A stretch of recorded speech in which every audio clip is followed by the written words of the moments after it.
Какое худшее решение принял у вас на глазах ваш друг или член семьи? Мой друган ради девушки сменил колледж и переехал в город, находившийся в 10 часах езды. Не прошло и 2 недель, как она его бросила. Колледж уважаемый был хотя бы, он закончил там учебу. Входит в топ-70 вузов Соединенных Штатов и топ-3 моего штата. Если честно, я не знаю, закончил он его в итоге или нет. Мы с ним уже давно не общаемся, потому что мне многое в нем не нравилось. Я лишилась подруги, когда она заболела раком груди и обратилась за помощью к знахарям. Ее рак еще можно было вылечить, но она предпочла окружить себя просветленными недомедиками из интернета. Через год, когда ее рак начал метастазировать, она все еще ошивалась с этими чуваками. Спустя еще несколько месяцев я присутствовала на ее похоронах. Вот так я потеряла свою подругу из-за интернет-шарлатанов. Соболезную. Спасибо, она была такой милой и беззаботной девочкой. Мы очень старались уговорить ее обратиться к медикам-профессионалам, но ей до этого не было дела.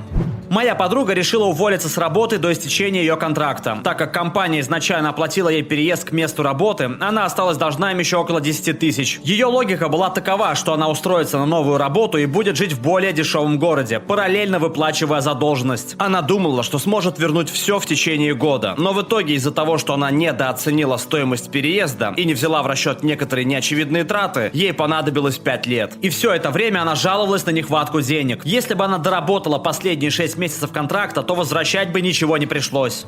13 лет назад, когда разводились мои предки, маме достался дом моего бати. Ипотеку оставалось выплачивать буквально 2 года. Вместо того, чтобы отработать эти 2 года, мама продала дом и ушла на пенсию в 47 лет. Теперь она еле-еле сводит концы с концами и живет в многоквартирных домах для людей с низким доходом. А батя все думает, как было бы хорошо, если бы дом остался у нас, и он мог бы оставить его нам с братом. Зачем? Грррр. Людям сносят башню, когда они видят большие числа. О, посмотрите, я могу сейчас по-быстрому намутить себе 200 тысяч. Да мне этого хватит на всю чертову жизнь. Но на деле эти бабки растворяются за пару лет, потому что ты начинаешь совершать крупные покупки. А экономить деньги нет смысла, иначе зачем было продавать дом? Просто ради того, чтобы у тебя на счету лежала большая сумма? Несколько членов семьи регулярно воровали вещи из дома моей бабушки. И всякий раз, когда она замечала пропажу, они делали вид, что бабуля сошла с ума. Ей 94, но она по-прежнему живет одна. Она умная женщина и всегда понимала, что происходит. Кстати, кое-кому из наших родственников в итоге, видимо, стало стыдно, потому что некоторые вещи каким-то волшебным образом вернулись на свои места. Это так гадко, манипулировать человеком, находящимся уже в том возрасте, когда ты начинаешь ставить под сомнение даже собственную память. Бабушка моей девушки не раз попадалась на обратном. Она может подарить одной из своих дочерей что-то из своих вещей, а потом жалуется остальным дочерям, что та ее обокрала. Моя тетя была владелицей одной успешной аптеки, пока однажды не нажралась и не продала мимо кассы рецептурные лекарства. О произошедшем узнала полиция, и вскоре ее лишили лицензии. Ситуацию еще ухудшило то, что когда ее начали опрашивать, она сказала, что болеет раком и взяла лекарство для себя. Все это неправда. В итоге об ее проступках написала одна довольно известная газета. Угробила себе и репутацию, и жизнь. Мой близкий друг со школы, которому светил грант на обучение в топовом универе, 4 часа бухал на вечеринке по случаю выпускного, а потом внезапно решил поехать домой на своей машине. Его все отговаривали, пытались отобрать у него ключи, но все было без толку. Он разозлился и уехал. Правда, недалеко. Не проехав и 1 мили, он влетел в дерево. Вместо универа в конце лета его ждала больничка для пациентов, нуждающихся в долгосрочном уходе. А через 4 года и вовсе умер. Просрал себе жизнь, думая, что водить по пьяни – это ок. Моей маме уже за 70, и она живет на одну пенсию. Один раз она звонит и радостно сообщает, что выиграла $500 тысяч в лотерею. Она постоянно в них участвует. Нет, ты ничего не выиграла. Она: нужно только, чтобы они сняли 6 тысяч за обработку платежа. Это явный развод. На следующий день с ее кредитки было списано $6 тысяч. Пуф, пока денежки. Прошло уже несколько лет, а она по-прежнему выплачивает эти деньги. Печально. 6 тысяч это дофига, особенно для пенсионерки.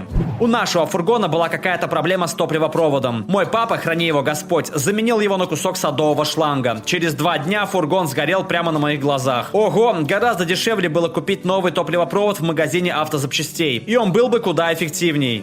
Проиграл более 250 тысяч в азартных играх. Было больно смотреть, как человек продает свой огромный шикарный дом и переезжает в говёную квартирку. У моей мамы тоже был такой друг. Он был женат, у него был дом и успешный бизнес в сфере ландшафтного дизайна. А еще он любил играть в крэпс, кости. Помню, как я один раз спросил у мамы, насколько у него была мощная зависимость от игры. Она сказала, что он мог прийти в казино, поднять 50 тысяч, но потом вовремя себя не тормозил и уходил в минус 50 тысяч. И так было несколько раз. В итоге он объявил себя банкротом, что повлекло за собой собой уход жены. Сейчас он снова занимается ландшафтным дизайном, но теперь он просто один из работников команды. Зарабатывает $15 в час и вечно бухает. Друг по пьяни попал в аварию и убежал с места преступления домой. Вскоре к нему на хату наведались менты. С тех пор у него дела идут не очень. Подруга моей жены вышла замуж. Не знаю, почему она на это подписалась, учитывая, что она вечно гнала на своего жениха. Через какое-то время она приперлась к нам и начала жаловаться, что ее мужик, не посоветовавшись с ней, пошел и купил новую машину. Она сказала, у них слишком низкий доход, чтобы тянуть эти ежемесячные платежи. А потом она купила новую тачку себе, чтобы отомстить ему. Их брак продлился менее 2 лет. Обе машины были конфискованы за неуплату. У брата была интрижка на одну ночь, которая закончилась беременностью и свадьбой. У нас тут то же самое. Теперь они проходят через неприятный развод, который мы с женой предсказывали еще несколько лет назад, когда они только поженились. Пусть мы с братом и не так близки, для нас было супер очевидно, что эти ребята несовместимы. Мы уговаривали брата не жениться на ней, но в итоге из-за этого только перессорились со всей нашей семьей. Сейчас, когда брат осознал свои ошибки, наши отношения стали гораздо лучше. Даже моя религиозная мамаша говорила, что это плохая идея. Моя бывшая жена теперь мутит с моим никчемным батей. Это считается? Другу взбрело в голову пойти в армию. Он заполнил все бумаги и, думая, что все на мази, уволился со своей высокооплачиваемой работы. Ему рекомендовали этого не делать, но он пошел против всех. Потом он пришел на медосмотр, и ему сказали, что он не годен, потому что у него псориаз. Друг думал, что это вообще не проблема. Теперь он безработный. Его не взяли из-за псориаза? Черт побери, получается, что мне призыв не грозит. Если мы скатимся до того, что у нас снова будет призыв, то список заболеваний, освобождающих от армии, просто исчезнет. Меня когда-то с плоскостопием забрали без всяких вопросов. Решение ничего не делать. В следующем месяце моему брату исполнится 38. Он все еще живет с родителями. У него никогда не было девушки. 3 года назад, когда умер наш батя, он уволился с работы и с тех пор живет за счет мамы. Мой дядя точно такой же. В 28 уволился с работы и с тех пор не работал и дня. Сейчас ему около 55. Он живет один, он толстый, много курит и уже пережил операцию на сердце. Мой дед оплачивает ему страховку и дает примерно $20 000 в год на жизнь. Все, что он делает, смотрит целыми днями телек, болтает с семьей по телефону и ездит в Макдак, потому что там на парковке можно словить Wi-Fi. Я как-то ездил к нему, хата у него просто отвратительная. Стены все желтые от сигаретного дыма. По полу разбросан какой-то мусор, а спит он на матрасе, на полу. Он живой пример того, кем я не хочу стать для своей семьи.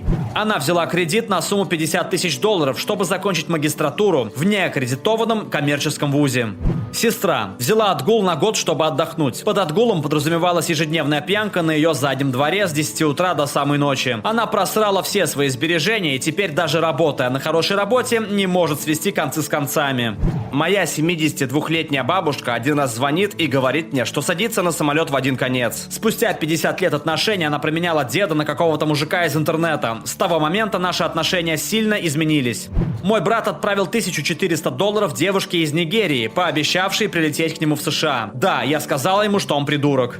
Моему дяде был поставлен ультиматум. Либо он бросает пить алкоголь, либо спустя 20 лет брака разводится с женой и видится с дочерью раз в 2 недели. Он все еще синячит. Мой друг подбросил через ограду кирпич и сунул под нее голову, чтобы посмотреть, как он упадет. Кирпич упал ему прямо на башку и проломил череп. Он жив? Ага, отделался тем, что осознал, какой он тупица. Мой дружбан женился на злобной суке, при этом он один из добрейших людей в моей жизни. Перед их свадьбой даже его мама обратилась ко всем его друзьям и попросила нас попытаться отговорить его от этой глупости. В итоге они развелись, он лишился дома, машины и теперь живет со своими родителями. А еще он должен платить алименты, $150 в месяц, $150, только вдумайтесь. Не женитесь только ради того, чтобы жениться.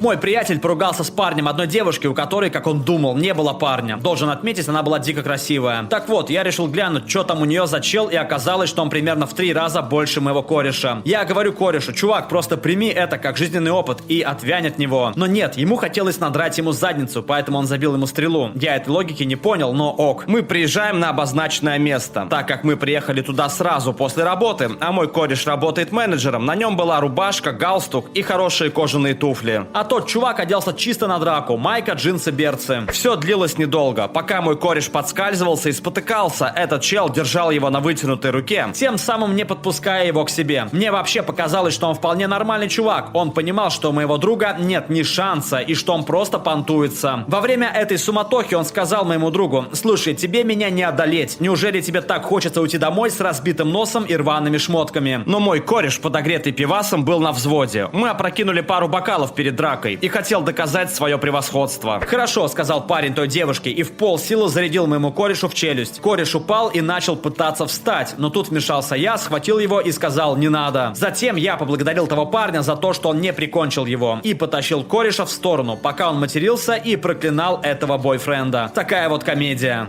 Большое спасибо за просмотр. В комментариях под видео напишите, какое худшее решение принял у вас на глазах ваш друг или член семьи. А также не забудьте посмотреть наши другие классные видосы. Пока!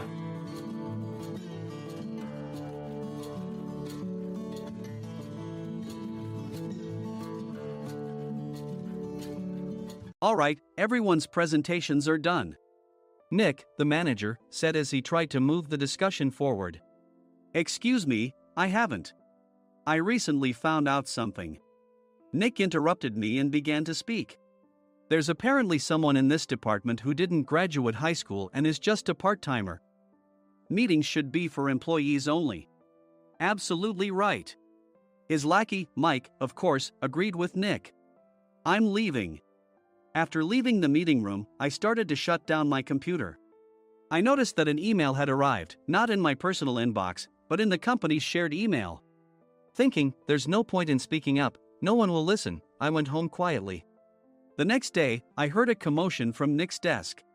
He was staring at his computer screen, his face pale. Nick? Is something wrong? Mike looked at the screen with him. And he turned even paler than Nick. Why is he so angry? Knowing the reason for Mike's distress, I thought to myself, serves them right. My name is Adam. My mother passed away when I was in the 9th grade, and I was raised by my father. Well, you could hardly call it being raised. After my mother passed, my father changed. He drowned his sorrows in alcohol, and though he still went to work, he squandered our living expenses on horse racing. Because of that, I had to start working part-time as soon as I entered high school. Every month, I went to the convenience store with bills in hand that couldn't be auto-deducted from my father's account. Even though I endured it because I didn't want to be alone, I reached my limit in my second year of high school and dropped out. I found a live-in job at a distant inn. Thank you for everything. The day I left home, my father, still staring at the TV, spoke. Take care. That was our last conversation. Back then, 18 wasn't the age of majority, so I needed my father's permission to work, and I couldn't hide my place of employment. Yet, my father never visited me even once. I kept working just to survive, and before I knew it, I was 42. Years of hard work paid off, and I was transferred to the headquarters. I was thrilled to be recognized by the company, as I thought I'd be working in the field until retirement due to my lack of formal education. Listen up. Our work can change the future of our employees. Don't drag us down. On my first day after the transfer, Nick, dressed in an expensive suit, spoke sternly. There was a reason for this. Our inn was located in a prominent tourist destination, known so well that everyone in the state could sing its commercial jingle. At its peak, we had 5 locations within the state. But that was long ago. Due to financial difficulties and aging facilities, only the place where I had worked for many years and the original establishment remained. I was prepared to lose my job anytime, but now there was a glimmer of hope. With the rise of social media, the tourist area where the inn was located started gaining attention again. Depending on how hard the sales department, where I was transferred, worked, we could either thrive or be forced to give up this prime location to the new hotel chains continuously popping up. For Nick, who had switched careers from another industry to strengthen our sales, this was a battle he couldn't afford to lose. I understood why he had to be strict. I will do my best. Nick sneered at my enthusiastic declaration. Did you not hear what I said? I'm sorry. I thought I was listening carefully. Out of habit from years of customer service, I apologized reflexively, though I had no idea what had offended him. Someone was watching me with a smirk. In this department, there are those who are expected to excel and those who have been shoved here because they have nowhere else to go. You are the latter. It was Mike, the section chief. He's 7 years younger, at 35. But he was called to headquarters much earlier than I was and had been moving around within the headquarters ever since. I'm not jealous, but I can't accept that he's my boss. Graduating from a prestigious university, he has an unusually high pride and caused many problems as a newbie. making things very difficult for me when I was the front desk leader. When I found out Mike was transferred to the sales department a month before me, I was disheartened. Mike is right. With just a middle school diploma, there's not much you can do. Don't even think about achieving results. As if I didn't exist, Nick remarked, "I'm thirsty." Mike eagerly ran to the coffee maker. It seems Mike is Nick's lackey. I regretted being happy about my transfer to headquarters, wishing I had stayed on site forever. Send a direct mail to every company on this list by the end of the day. Nick only assigned me tasks that even a new graduate could handle. What? There are over 1,000 companies. You want me to send to all of them by today? Yes, if you and your fellow misfits split the work, even those with nowhere else to go should finish by today. I glanced at the employees typing away expressionlessly. They were worn out from customer service, only thinking about leaving on time, or were women reassigned after having children. With zero motivation for work. Even Sam, a new graduate from the same university as Mike, who was supposed to be among the expected achievers, had no enthusiasm for the job. Having joined the company wanting to do customer service. I don't care what they say, I plan to quit any time, he said. Only Nick and Mike were highly motivated, making all the decisions between the two of them. I originally only wanted to work at the inn to survive and had no particular attachment to this job. I swallowed my words, thinking I had no right to reprimand them. About a month after the transfer, Nick told us with a frustrated look. To commemorate the 50th anniversary, we've decided to create a plan exclusive for one group per day. Originally, Mike and I were supposed to come up with it, but our president, Mr. Thompson, insists on hearing everyone's opinions. So, you all get a chance. As Nick explained, Mike began handing out prints. Make sure not to embarrass Nick. If your ideas are half-baked, you'll have to redo them. It seemed that they had printed his handwritten notes by Mr. Thompson, which included several questions and a section for free responses. It made sense why Nick had to seek our input, given that all responses had to be submitted to Mr. Thompson. We were given a week to think about it, and a meeting was scheduled to compile our ideas. My plan is to let guests enjoy both the old and modern America. Nick began the presentations. Guests would watch a master confectioner at a nearby traditional sweet shop make sweets in front of them. The welcome drink would be premium tea in a bottle. Nick's plan was certainly attractive. After his presentation, Nick called on us to present in the order we were seated. Just as I stood up for my turn. All right, everyone's presentations are done. Excuse me, I haven't. I recently found out something. Nick interrupted me. There's someone in this department who didn't graduate high school and is just a part-timer. He was likely talking about me. I joined the company as a part-timer and was made a full-time employee when I turned 20. That was 20 years ago, so Nick and Mike probably had no chance to know until recently. Meetings should be for employees only. Absolutely right. After that, Nick kept creating opportunities to solicit everyone's opinions, purposefully excluding me from speaking. The meeting unexpectedly heated up and went past the scheduled end time. A few people asked to leave, and the discussion continued with the remaining few. Still here? Normally, you'd leave in that situation. Though I had no attachment to the job initially, hearing kind words from customers made me want to make them happier. For someone like me, with nowhere to go, the inn was my home and customer service was my life. I felt pathetic about my current self. I'm leaving. I left the conference room and started shutting down my computer. I noticed an email had arrived, not in my personal inbox, but in the company's shared email. Thinking no one would listen to what I had to say anyway, I quietly went home. The next day, while preparing the DM as instructed, I heard a commotion from Nick's desk. In his haste to stand up, he hit his knee on the desk. He stared at his computer screen, his face pale. Nick! What's wrong? Mike, thinking he should be the first to rush over, approached Nick while still wearing his coat. He peered at the screen with Nick. And he turned even paler than Nick. Why is he so angry? Who is responsible for this company? Nick, more irritated than ever, asked, and Mike answered without checking. Probably Sam. Sam wasn't there because he was attending a morning training session for new hires. Nick gave up on getting angry and returned his gaze to the screen. They were looking at an email that arrived right after the end of the working day yesterday. Apparently, no one, including me, had checked it before leaving. The email was from a large company that used us for their annual employee trips. The president and executives of that company also frequently used our services personally. President of the company, Mr. Mason himself, had declared that neither he nor his company would ever use our services again. Well, some companies cancel their employee trips or stop using our services due to financial struggles. Let's just move on. Mike kept wiping the sweat from his forehead with a handkerchief. Knowing why Mike was so agitated, I quietly watched their interaction. Do you know how much revenue we get from that company? We can find other guests to fill the rooms, but we'll lose the banquet costs, gift shop revenue, rental car fees, and more.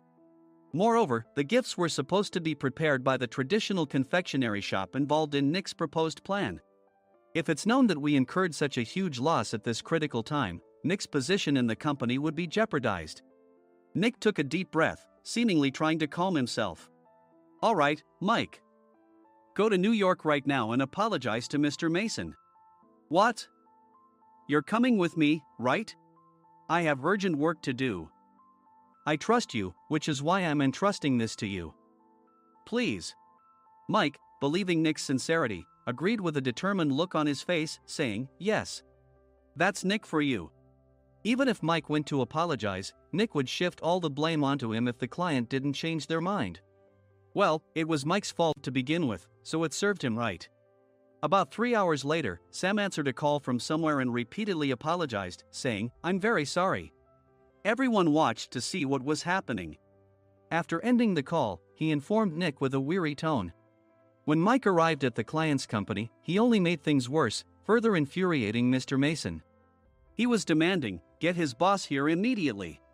It was no wonder Sam was exhausted, dealing with such a call right after returning from training. What is that idiot doing? All right, Adam, you're coming with me.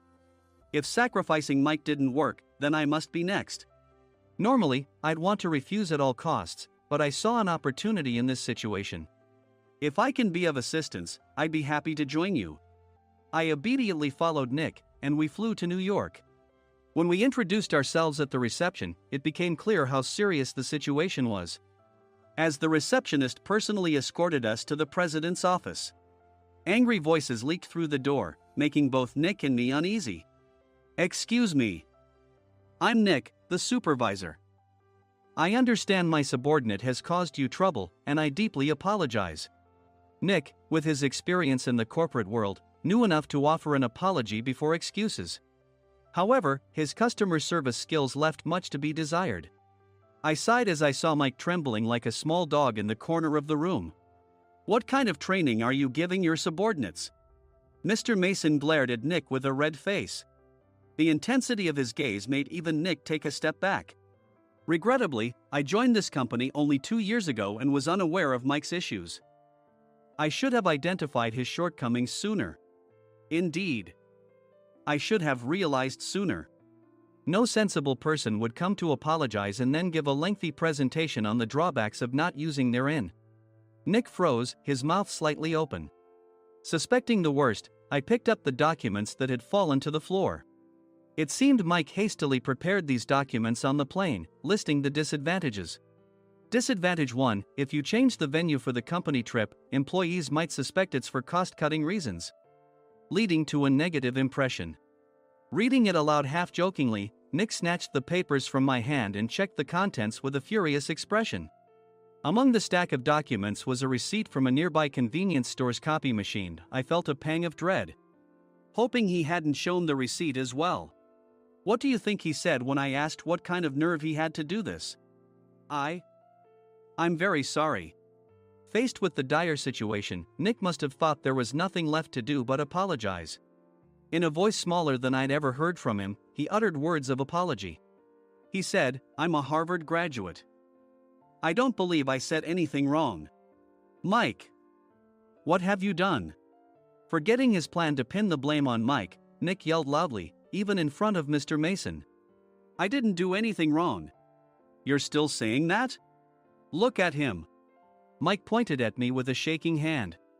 I was assigned to headquarters in my 20s and now I'm a section chief. This guy only made it to headquarters at 42. Everything I've done proves I was right. So why are we losing the contract? Having said his piece, Mike collapsed to the floor. Of course. You were sent there because you had nowhere else to go. Mike never expected to hear such words from someone he looked down upon. He lunged at me, and Nick hurriedly stepped in to stop him. Mr. Thompson told me Mike is a quick thinker, and to take good care of him. There's no way he was pushed aside. Don't make things worse here. He didn't say quick thinker, he said only quick-witted, didn't he? I don't remember that part. I recalled the many troubles Mike caused when he was a newbie. When Mike was on the front line, his pride was so high that he never apologized to customers. Customer service, especially in our job, doesn't work alone. It brings both good and bad situations. If the front staff or housekeepers made mistakes, or the cleaning company didn't properly clean a room, one had to apologize to the customers regardless of personal fault. Mike, in such situations, would never apologize, insisting he wasn't at fault. This often angered customers, and as the front desk leader, I frequently had to apologize on his behalf. He caused complaints and disrupted operations, which is why he was quickly moved to headquarters. In departments where he didn't interact directly with customers, his quick thinking was beneficial and things went well. But it seemed his flaws were starting to show. Corporate reservations are supposed to be entered into the system by the sales representative. But a quick check yesterday revealed that more than 10 items were missing from the client's reservation. The handover document clearly stated what needed to be prepared. Why didn't you enter it into the system? Why do we have to give them special treatment? Filling rooms near the banquet hall, setting up all the food in advance. Specifying the brand of wine, they're too demanding. No wonder he always angered customers, I thought, feeling a headache coming on. Grouping them in rooms near the banquet hall is for our benefit too. It makes it easier for the staff to set up beds and serve breakfast since everyone's schedule is synchronized. As for the other requests, Mr. Mason suggested them to lighten our load. I didn't know that. Nick finally seemed to realize that Mike was the one who had angered the client. What did you say to them?